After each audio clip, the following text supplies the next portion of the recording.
وَاعْلَمُوا أَنَّمَا غَنِمْتُم مِّن شَيْءٍ فَأَنَّ لِلَّهِ خُمُسَهُ وَلِلرَّسُولِ وَلِذِي الْقُرْبَى وَالْيَتَامَى وَالْمَسَاكِينِ فَأَنَّ لِلَّهِ خُمُسَهُ وَلِلرَّسُولِ وَلِذِي الْقُرْبَى وَالْيَتَامَى وَالْمَسَاكِينِ وَابْنِ السَّبِيلِ إِن كُنتُمْ آمنتم بالله وما أنزلنا على عبدنا يوم الفرقان يوم التقى الجمعان والله على كل شيء قدیر۔ یہ سورہ انفال کی 41ویں آیت ہے۔ اس کا ترجمہ یہ ہے کہ اس میں مسلمانوں سے خطاب کرتے ہوئے فرمایا جا رہا ہے کہ یہ بات اپنے علم میں لے آؤ کہ تم جو کچھ مال غنیمت حاصل کرو اس کا 5واں حصہ اللہ اور رسول اور ان کے قرابت داروں اور یتیموں اور مسکینوں اور مسافروں کا حق، اگر تم اللہ پر اور اس چیز پر ایمان رکھتے ہو جو ہم نے اپنے بندے پر فیصلے کے دن نازل کی تھی، جس دن دو جماعتیں باہم ٹکرائی تھیں، اور اللہ ہر چیز پر قادر ہے۔ اس آیت کریمہ میں دو اہم باتیں بیان فرمائی گئی ہیں۔ ایک تو اس میں مال غنیمت کا حکم بیان فرمایا گیا ہے، اور دوسرے غزوہ بدر کا تذکرہ فرمایا گیا ہے، اور اس کی مزید تفصیل اگلی آیتوں میں آنے والی ہے۔ تو پہلے غنیمت کا مسئلہ سمجھنا چاہیے۔ غنیمت اصل میں اس مال کو کہا جاتا ہے جب کسی جہاد کے دوران دشمن شکست کھا کر بھاگ جائے اور اپنے پیچھے کچھ سامان چھوڑ جائے، وہ سامان مال غنیمت کہلاتا ہے۔ نبی کریم سرورت عالم صلی اللہ علیہ وسلم سے پہلے کی شریعتوں میں حکم یہ تھا کہ اگر جہاد کے نتیجے میں کوئی مال غنیمت حاصل ہو تو وہ کسی کی ملکیت نہیں ہوتا تھا،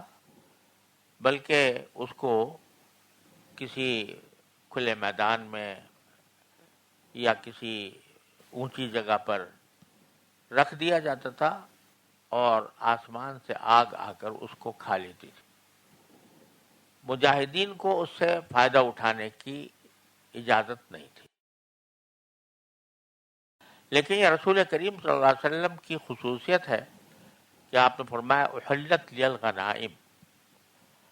کہ مال غنیمت کا مال میرے لیے حلال کر دیا گیا، اور اس کو حلال کرنے کے لیے یہ آیت نازل ہوئی۔ اور اس میں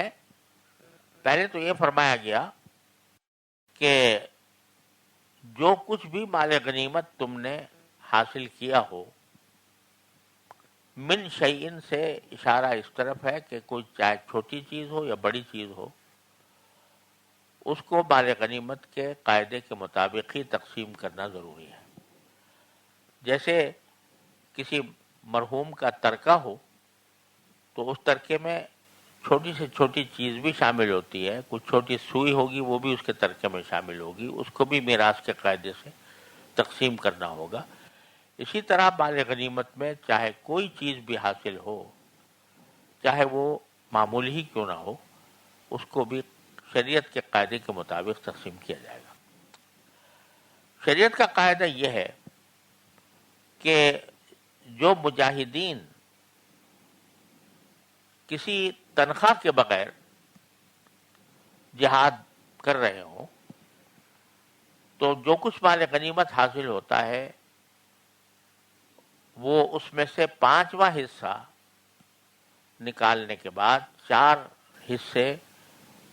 ان میں تقسیم کیے جاتے ہیں۔ رسول کریم صلی اللہ علیہ وسلم کے عہد مبارک میں بھی اسی پر عمل ہوتا رہا ہے، اسی کا ذکر آیت کریمہ میں کیا گیا ہے۔ ان 4 حصوں کے لیے تو ایک ہی لفظ استعمال کیا آپ نے کہ انما غنمتم من شیئن، جو تم نے مال غنیمت کے طور پر کوئی چیز حاصل کی ہے وہ تمہاری ہے، لیکن اس کا 5واں حصہ بیت المال میں داخل کرنا ہوگا، جس کو خمس کہتے ہیں۔ تو یہ فرمایا فَأَنَّ لِلَّهِ خُمُسَهُ، پانچواں حصہ جو ہے وہ بیت المال میں داخل کرنا ہوگا، اور بیت المال میں اس کے 6 مصارف بیان کیے گئے۔ ایک تو یہ فرمایا کہ اللہ کے لیے ہے وہ، اور دوسرے فرمایا کہ رسول کریم صلی اللہ علیہ وسلم کے لیے ہے، تیسرے رسول کریم صلی اللہ علیہ وسلم کے رشتہ داروں کے لیے، چوتھا یتیموں کے لیے، پانچواں مساکین کے لیے، اور چھٹا مسافروں کے لیے۔ خلاصہ یہ کہ جو کچھ بھی مال غنیمت حاصل ہو اس میں سے 5واں حصہ تو الگ کر لیا جائے گا، خمس کے جس کو کہا جاتا ہے، اور باقی 4 حصے مجاہدین میں تقسیم کر دیے جائیں گے، بشرطے کہ وہ تنخواہ دار فوجی نہ ہوں بلکہ رضاکارانہ طور پر جہاد میں حصہ لے رہے ہوں۔ اور 5واں حصہ بیت المال میں جائے گا۔ اس 5ویں حصے کے بارے میں اللہ تبارک و تعالیٰ نے یہ فرمایا کہ وہ اللہ کے لیے ہے اور اللہ کے رسول کے لیے ہے۔ اللہ کے لیے ہونے کا تو معنی یہ ہے کہ اللہ تعالیٰ کے احکام کے مطابق خرچ کیا جائے گا، کیونکہ اللہ تعالیٰ کو ظاہر ہے کہ مال غنیمت کی کوئی حاجت نہیں ہے، تو اللہ تبارک و تعالیٰ کا ذکر بعض حضرات نے فرمایا کہ بطور تبرک ہے، اور دوسرے حضرات نے فرمایا کہ اللہ کا ذکر کرنے کا مقصود یہ ہے کہ اللہ تبارک و تعالیٰ کے حکم کے مطابق اس کو خرچ کیا جائے گا۔ اور دوسرے رسول کریم صلی اللہ علیہ وسلم کا ذکر فرمایا گیا کہ اس خمس میں سے خود آپ کا بھی حصہ ہے، اور پھر آگے آپ کے رشتہ داروں کا بھی، لذی القربہ، اس کا بھی ذکر، اس کو بھی خمس کے مصارف میں شمار کیا گیا، اور آگے پھر یتیموں، مسکینوں اور مسافروں کا بھی ذکر ہے۔ اس آیت کی تفسیر میں نبی کریم سرور دو عالم صلی اللہ علیہ وسلم کا جو عمل رہا اور جو احکام آپ نے عطا فرمائے، اس کا خلاصہ یہ ہے کہ اس 5ویں حصے کے بارے میں مکمل اختیار رسول کریم صلی اللہ علیہ وسلم کو حاصل تھا، اور باقی جتنے مصارف کا ذکر ہے، چاہے وہ رشتہ دار ہوں نبی کریم صلی اللہ علیہ وسلم کے، یا یتیم ہوں، یا مسکین ہوں، یا مسافر ہوں، ان سب کو بطور مصرف بیان کیا گیا ہے، نہ کہ بطور مستحق۔ دونوں باتوں میں فرق یہ ہے کہ اگر کوئی شخص کسی چیز کا مستحق ہوتا ہے تو مستحق ہونے کا مطلب یہ ہے کہ بیت المال کے متولی کے ذمہ یہ فرض اور ضروری ہے کہ وہ اس مستحق کو وہ مال پہنچائے۔ لیکن اگر اس کو مصرف قرار دیا جائے تو مصرف کا مطلب یہ ہے بیت المال کے متولی کو یہ اختیار ہے کہ وہ چاہے ان میں سے جس کو جیسے مناسب سمجھے اس طرح دے۔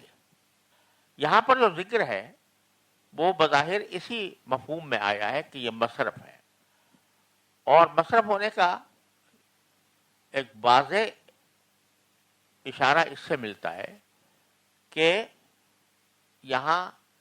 جن مصارف کا ذکر کیا گیا ہے وہ آپس میں ایک دوسرے کے ساتھ مدغم بھی ہوتے ہیں۔ یعنی یہ ممکن ہے کہ ایک شخص رشتہ دار بھی ہو رسول کریم صلی اللہ علیہ وسلم کا، یتیم بھی ہو، مسکین بھی ہو، مسافر بھی ہو، یا کوئی یتیم ہے تو وہ ہو سکتا ہے مسکین بھی ہو اور مسافر بھی ہو، کوئی مسافر ہے ہو سکتا ہے وہ مسکین بھی ہو، یتیم بھی ہو اور رشتہ دار بھی ہو۔ تو اس لیے اگر یہ ہوتا کہ بھئی جتنے خمس ہے اس کو 5 حصوں میں تقسیم کیا جائے، اور لازمی ہو کہ 5 حصے میں سے ایک حصہ رسول کریم صلی اللہ علیہ وسلم کو، ایک حصہ ذوی القربہ کو یعنی رشتہ داروں کو، ایک حصہ یتیموں کو، ایک حصہ مسکینوں کو، ایک ابن سبیل کو دیا جائے، تو اب بہت سے لوگ ایسے ہوں گے جس سے ابن سبیل کو دیا جا رہا ہے وہ یتیم بھی ہے، جس مسکین کو دیا جا رہا ہے وہ مسافر بھی ہے، جس مسکین کو دیا جا رہا ہے وہ ذوی القربہ میں سے بھی ہے. لہذا راجح تفسیر کے مطابق یہاں پر بیان مصارف کا ہے، مستحقین کا نہیں ہے. یعنی ان میں سے کوئی آ کر یہ مطالبہ نہیں کر سکتا کہ خمس کا، چونکہ 5 مصارف بیان کیا گیا لہذا خمس کا 5واں حصہ مجھے دو. کوئی مسافر آ کے کہہ دے کہ بھئی 5واں حصہ مجھے ملنا چاہیے، تو یہ نہیں کہہ سکتا. اسی طرح کوئی مسکین، کوئی یتیم، کوئی ذوی القربہ میں سے کوئی، وہ یہ مطالبہ کرے کہ جو خمس ہے اس کا 5واں حصہ مجھے دیا جائے، یہ نہیں، کیونکہ یہ بیان جو ہے مصارف کا ہے نہ کہ مستحقین کا. یہی موقف حضرات خلفائے راشدین کے زمانے میں بھی اپنایا گیا، جس میں حضرت علی رضی اللہ تعالیٰ عنہ بھی شامل ہے. لہذا مکمل اختیار رسول کریم صلی اللہ علیہ وسلم کو حاصل تھا. وہ چاہے اپنے رشتہ داروں کو دیں اور یتیموں کو دیں، مسکینوں کو دیں، مسافروں کو دیں، یا اللہ تعالیٰ کے حکم کے مطابق کسی بھی ایسے کام میں استعمال کریں جو مسلمانوں کی ضرورت کا ہو. مکمل اختیار رسول کریم صلی اللہ علیہ وسلم کو حاصل تھا. یہی وجہ ہے کہ صحیح بخاری کی حدیث میں ہے کہ حضرت فاطمہ رضی اللہ تعالیٰ عنہا نے نبی کریم صلی اللہ علیہ وسلم سے درخواست کی کہ مجھے کوئی خادمہ دے دی جائے جو میرے ساتھ گھر کے کاموں میں مدد کرے. لیکن رسول کریم صلی اللہ علیہ وسلم نے فرمایا کہ نہیں، میں اس وقت تک تمہیں نہیں دے سکتا جب تک کہ اصحاب صفہ کی حاجتیں پوری نہیں ہو جاتی. تو یہاں حضرت فاطمہ رضی اللہ عنہا ذوی القربہ میں داخل تھی، لیکن آپ نے ان کو منع فرمایا اور اصحاب صفہ کو ان کے اوپر ترجیح دی. اس لیے جمہور اہل سنت کا قول یہ ہے کہ یہ مصارف ہیں جن کا بیان کیا گیا ہے، اور بیت المال کے متولی کو یا امیر یا حاکم کو یہ چاہیے کہ وہ ان مصارف میں خرچ کرے. اور ساتھ ہی یہ بھی سب کا اس پر اتفاق ہے کہ ان مصارف میں سب سے زیادہ مقدم ذوی القربہ ہے. یعنی جو رسول کریم صلی اللہ علیہ وسلم کے رشتہ دار ہیں، اقربا ہیں، وہ ان 5 کے مقابلے میں زیادہ مقدم ہیں. اور مقدم ہونے کی بنیادی وجہ یہ ہے کہ ان حضرات کو جو نبی کریم صلی اللہ علیہ وسلم کے خاندان سے ہیں، بنو ہاشم سے ہیں، ان کو زکوٰۃ نہیں دی جاتی، اور زکوٰۃ ہمیشہ غیر سید کو دی جاتی ہے، کیونکہ رسول کریم صلی اللہ علیہ وسلم نے فرمایا کہ یہ میرے خاندان کے لوگ، زکوٰۃ ان کو نہیں دی جائے گی. تو جب وہاں سے ان کو ممانعت ہو گئی تو کم از کم مال غنیمت میں سے جو کچھ حاصل ہوا ہے 5واں حصہ، تو اس 5ویں حصے میں ان کو مقدم رکھنا ہے. یہ جمہور اہل سنت کا یہ قول ہے کہ ان کو مقدم رکھا جائے گا، اور ضرورت مند ہوں یا غیر ضرورت مند ہوں، دونوں صورتوں میں ان کو دیا جا سکتا، اور ان کو مقدم بھی رکھا جائے گا. تو یہاں اللہ تبارک و تعالیٰ نے یہ مصارف بیان فرما دیے، اور یہ بات بیان فرما دی کہ جو کچھ بھی مال غنیمت میں تمہیں ملے وہ اللہ تعالیٰ کے احکام کے مطابق، رسول کریم صلی اللہ علیہ وسلم کی ثوابدید کے مطابق خرچ کیا جائے گا، اور خاص طور پر ان مصارف میں خرچ کیا جائے گا. یہ جو گفتگو ہوئی یا جو احکام نازل ہوئے مال غنیمت سے متعلق، اس میں اس لیے کسی کو شبہ ہو سکتا تھا کہ زمانے جاہلیت میں جو لڑائیاں ہوتی تھیں، ان لڑائیوں میں ہوتا یہ تھا کہ جو بھی غالب آ گیا اور اس کو مال غنیمت مل گیا، بس وہ اس کا مالک، جس کے جو ہاتھ آ گیا وہ اس کا مالک بن گیا. اب یہاں مال غنیمت کی تقسیم کو ایک ضابطے کا پابند کیا جا رہا ہے، اس کو ایک قاعدے کے تحت لایا جا رہا ہے، تو اس میں کسی کو اشکال ہو سکتا تھا، لہٰذا اللہ تعالیٰ نے یہ احکام دینے کے بعد یہ فرمایا کہ اگر تم اللہ پر ایمان رکھتے ہو تو پھر تمہیں یہ ضابطہ تسلیم کرنا ہوگا. اللہ پر اگر ایمان رکھتے ہو تو یہ ضابطہ تسلیم کرنا ہوگا. اور ساتھ ہی اشارہ اس بات فرما دیا کہ ایمان اللہ پر رکھتے ہو اور اس کلام پر جو ہم نے اپنے بندے پر فیصلے کے دن یعنی غزوہ بدر کے موقع پر نازل کی تھی. غزوہ بدر میں اللہ تبارک و تعالیٰ نے غیر معمولی طور پر مسلمانوں کو فتح مبین عطا فرمائی تھی. تو اشارہ اس طرف کیا جا رہا ہے کہ یہ جو کچھ مال غنیمت تمہیں حاصل ہوا یہ اللہ تعالیٰ کی خاص نصرت کی وجہ سے ہوا. لہذا اگر تم اللہ پر ایمان رکھتے ہو اور اس کلام پر ایمان رکھتے ہو جو غزوہ بدر کے موقع پر ہم نے اپنے بندے پر نازل کیا تھا یعنی نبی کریم صلی اللہ علیہ وسلم پر، تو پھر تمہیں یہ احکام تسلیم کرنے ہوں گے. یہاں یہ بات بھی ضروری ہے کہ یہ جو میں نے عرض کیا کہ مال غنیمت کے 4 حصے مجاہدین میں تقسیم کیے جاتے ہیں، تو یہ اس وقت ہے جب کہ وہ باقاعدہ تنخواہ دار ملازم نہ ہو. لیکن جہاں تنخواہ دار فوج رکھی جاتی ہو اسی مقصد کے تحت، تو پھر وہ 4 حصے مجاہدین میں تقسیم کرنے کے بجائے براہ راست بیت المال میں جائیں گے اور بیت المال کے مصارف میں صرف یعنی اسلامی ریاست کا جو خزانہ ہے اس میں وہ جائیں گے اور اس کے لحاظ سے ملکی ضروریات کے مطابق اس کو خرچ کرنے کا اختیار بیت المال کے متولی یعنی حاکم اور امیر کو ہوگا. البتہ اس میں بھی خمس پھر بھی نکالا جائے گا اور خمس اسی طریقے سے تقسیم کیا جائے گا جس کی تفصیل ابھی عرض کی گئی. یہ ہے اس آیت کا وہ حصہ جو مال غنیمت سے متعلق ہے. آگے پھر غزوہ بدر کا تذکرہ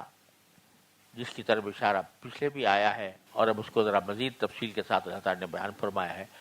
وہ اگلی آیات میں آنے والا ہے.